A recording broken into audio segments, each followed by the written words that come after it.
As most of you know, I'm running for mayor. Let me say that Roanoke has had a resurgence in the 12 years that I've been on council, and it continues to improve. Matter of fact, you're sitting in a part of the resurgence in our city, right here, and I'm proud of what we've been able to accomplish. Now, we face a unique situation that I'm running against someone that I've served with for the last 10 years. I've served 12 years on council, and we're together. But I think what this debate or forum will show that we have different styles of leadership. My leadership style is more in the field, in engaging, being out in the community. I'm going to talk to you a lot about performance, not about promises, but what has happened and what I've done. And I think, as I've heard the council candidates talk about neighborhoods, jobs, and education. Thank you.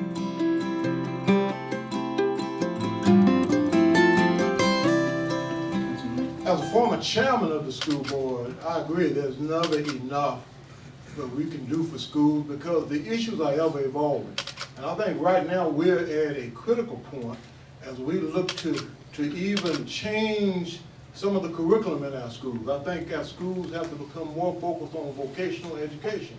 So there are going to be challenges, but I'm proud of my colleagues that are here and the steps we've taken to improve our schools, our commitment to education. The graduation rate's up. We're a city, and I think the fact that, as Dr. Trinkle mentioned, 40 cents on every dollar goes to our school system. That took some guts, that took courage, because that means we're telling our city manager, you need to work with 60 cents of that 40. So, but we did that. It's paying off in our school. We made some tough decisions about expanding remedial program in our schools, Roanoke 4, which we worked hard to finance. So I'm proud of what we're doing and what we've done in our schools, and we need to continue, because as we look up and look down the road and talk about the needs, the academic needs, but also the vocational needs that we have to, because I recognized early on that everybody's not going to be a doctor, a lawyer, and no disrespect to lawyers and doctors, but we got some kids that want to be carpenters, want to be electricians, want to be auto mechanics. So we've got to prepare for that. So it's always evolving. Education is always evolving, but that's, of everything that we can talk about, that's the most important thing I think as we talk about jobs, is making sure we keep our educational system on a solid basis. And with this current council that we have, and as mayor, I'm going to make sure that is a positive, that we always put education in the forefront of what we do.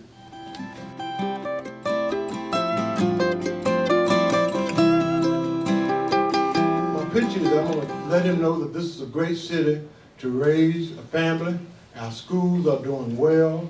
We're led by, I think, a tremendous city manager. We have a strong economic development program. We work well in our region, because it's important that we recognize that we're in a valley, and we work well with our jurisdictions to help make this work. And he can count on the council and full support of the council, our city manager, and also the local jurisdictions.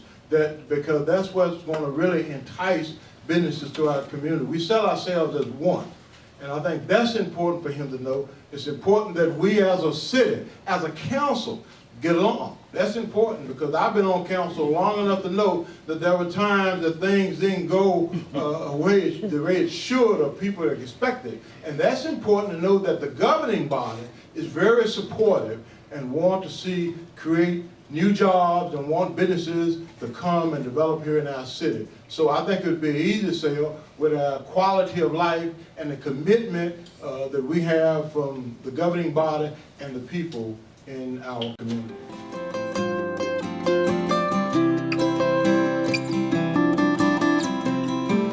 This council and I have made are very supportive of arts and culture. I think it's important for our entire community. I think we're doing some tremendous things in our community. And as we talk about funding, which is critical, because we, as a governing body, have to make sure that as we look at arts and culture, that we make sure that the private sector chimes in with what it needs to do. Private partnership with the city, but the city is supporting of arts and culture. I think you'll see that, and you can look around our city. Look at, I don't know if you've been to Elmwood Park lately and see the things that are out there. I'm proud of what we're doing over at the Topman Museum and the Harrison Museum here. We're a city that's focused on arts and culture, and this council has done a good job in supporting it with what we had. Don't forget now, we've only got 60 cents of that dollar, so we've got to make sure that we're frugal in spending taxpayers' money on that. But arts and culture is right at the top of the list. We'll be doing what we can this time as we're preparing our budget right now. That's so important, and I think it's important that all of our, not only our children, but our community feel like that's a part of it. We do a lot of things during the summer out in the neighborhoods regarding culture and arts and culture, and so I think it's important. And you know, you can always determine what's important with the body by looking how it's being funded. And I'm proud of the way that we've supported and will continue to support arts and culture in Roanoke.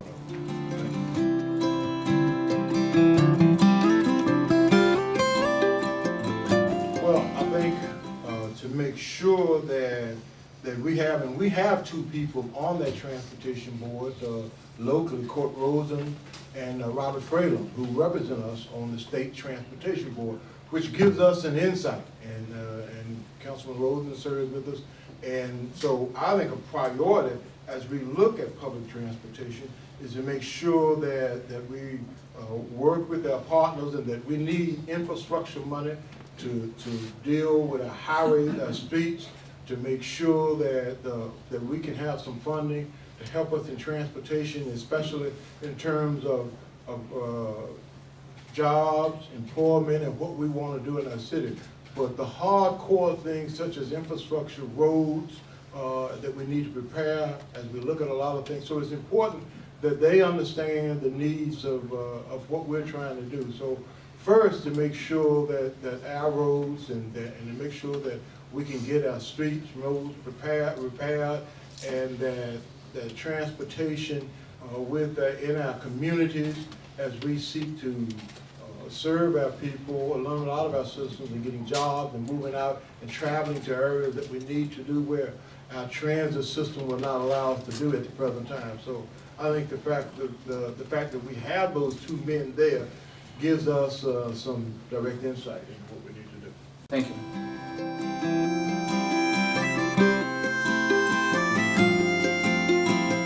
We need to first remove the stigma that it comes with if you're a VOTEC, or if you want to go to a vocational program out of state, out of basically our General Assembly and our governor and the country. A lot of talked about SOLs and what we're doing with SOLs, and that's been the focus of our educational system for the most part. But we're now finding out that there is a critical need for those with vocational skills.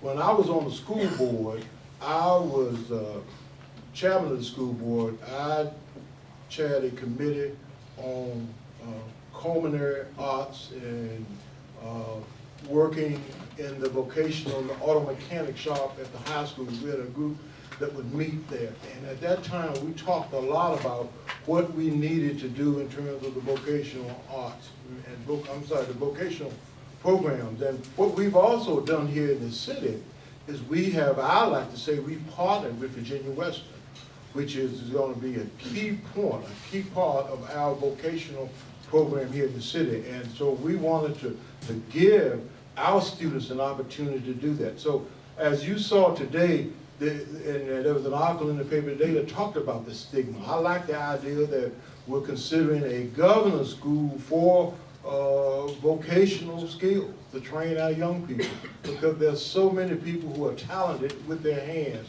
and that's so important. And I think we need to come together, our educational system, our higher educational system, continue to do the things that we're doing, because if we're going to employ people, and employment is so critical, we need to make sure that we give them those skills, because I'm concerned with the number of people who are just looking for a job, because jobs are so important. and I wanted for people to be trained to go in and get jobs today. And so we've lagged behind but I think there was a lot of stigma to it. Now young people are proud to be a part of VOTEC to get a vocational skill, and that's something that we need to keep building. Thank you.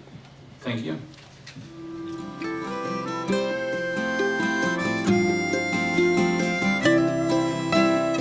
Well, I do continue to meet with the business community. Right now, we have business reference that we meet with our businesses and let them know. I think we need to become a more customer-friendly city in terms of businesses. When businesses want to get a building permit, a zoning change, to be more friendly in terms of working with businesses. We've had, and as a council member, I get complaints from businesses saying it's difficult to go through the city. It's a task to get to the city, to get things done, to work on projects. I think we need to be customer friendly. I think we need to continue strong communication with our businesses. I think we do a good job of that. I think it's important that they know that businesses are the lifeblood of our city. I think it's important. This week, last couple of weeks, I've had a chance to talk to some of the small business owners downtown, and it's amazing that some of those stores and some people in our community are not even aware that they're there.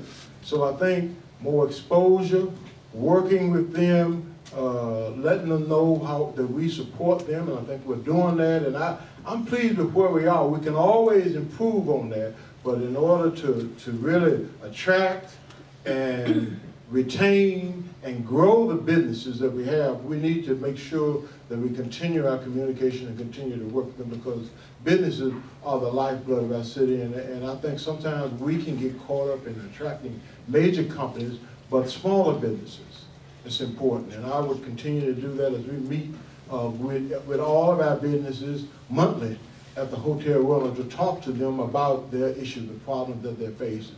So constant and regular communication is important, and I think there has to be an engagement and an exchange.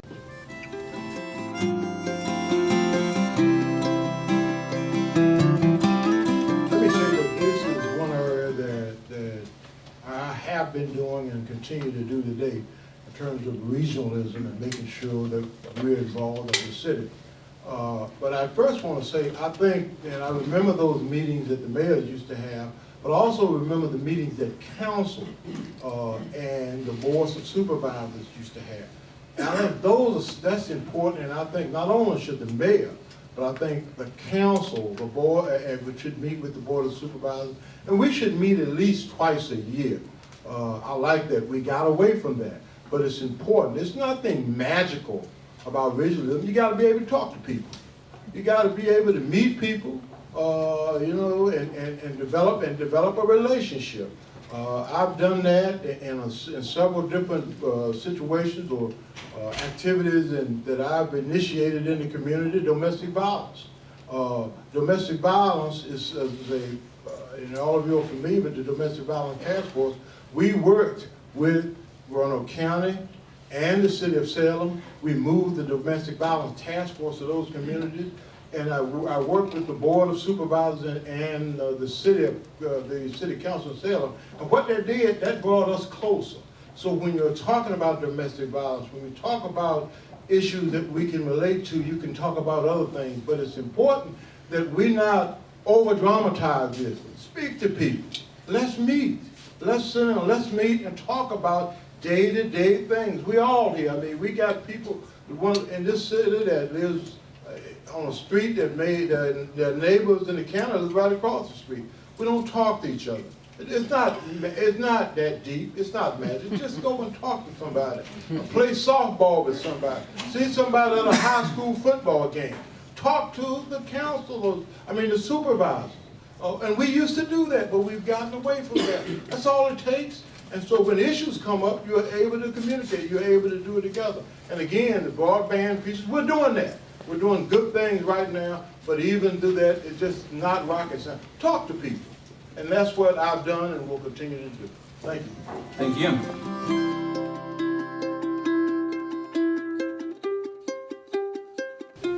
Well, I think there are a lot of areas, and I heard this talk about, and I want to, in doing this, I want to work with our economic development. Let me just say first, as mayor, we got a strong economic development team in our city.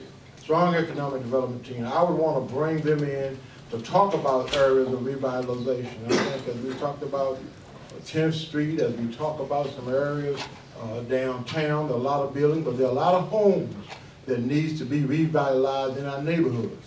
That's important.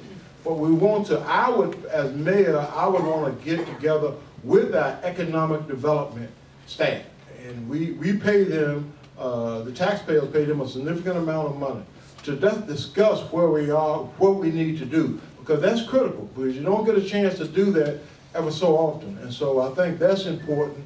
And if we do that, then I think that's important. But it's something that we need to continue to talk about. I think places, there are a number of areas in our community, over in southeast Roanoke and in northwest Roanoke, that we need some revitalization homes, and people need to feel good about their communities, good about their neighborhoods. And I think we're going to continue to do that. So again, I will be working with the economic development team to make sure, and our city manager, to make sure we have identified the proper areas, because there's a long list of people who said this area should be redeveloped, this area should be revitalized, this can help you, and I grant that. So I would be open to all of that, because one of the things I would do as mayor is that I would be in every community. I would have mayoral town hall meetings each quarter in every sector of our city.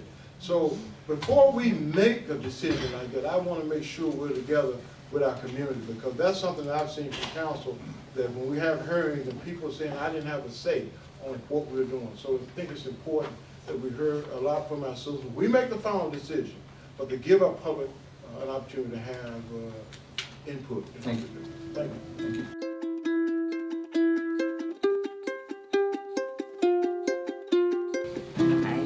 Well, let me say that one of the reasons, of the three reasons why I'm running for mayor is, alluded to, is first of all, to create jobs. Because I think that's important. Jobs, jobs, and jobs. Because people need to have hope. People need to have shelter. People need to have a job. I worked for 35 years with the Department of Corrections as a regional director. And one of the things I found that with the men and women that were on probation and probation parole supervision was that when they got a job, their chances of recidivism went down. Jobs is important, and that's where the real core is. My opponent mentioned, we live in a city where there's a tremendous amount of homeless people, and 7 out of 10 school children are at free or reduced lunch. We got to do better. We have to do better, but we need to focus in on creating jobs. And let me just say, I think we need to create jobs to get people working today, tomorrow. And I think we need to do that. I think it's important in our community. So that's my number one, is creating jobs. Number two is continue to solidify our educational system. Continue to make it strong. Continue to work with that. Because it's important, and with that comes the vocational programs, comes the partnership with Virginia Western. Thirdly, we got to make sure that you're safe, as we talk about that, public safety, along with it, because if we do those things, economic development will take care of itself in terms of people wanting to move here. But don't kid yourself, companies that come in, they really vet the city.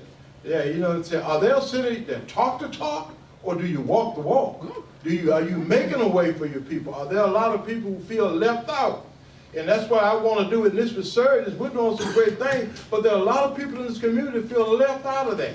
So that's my whole tenure. That's why I have been a person that's worked in the community. I wish I had a chance, and I'll share you my closing about some of the things that I did, because I'm a person that focuses on performance, not promises.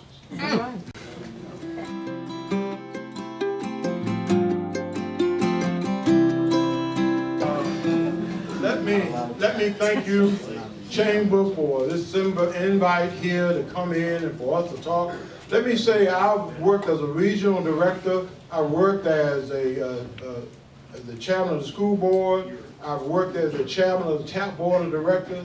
I've chaired the domestic violence task force. I've chaired the West Virginia Education Classic. I share with you that, not because I want to tell you what I've done, because I wasn't the chair of those positions because I was big.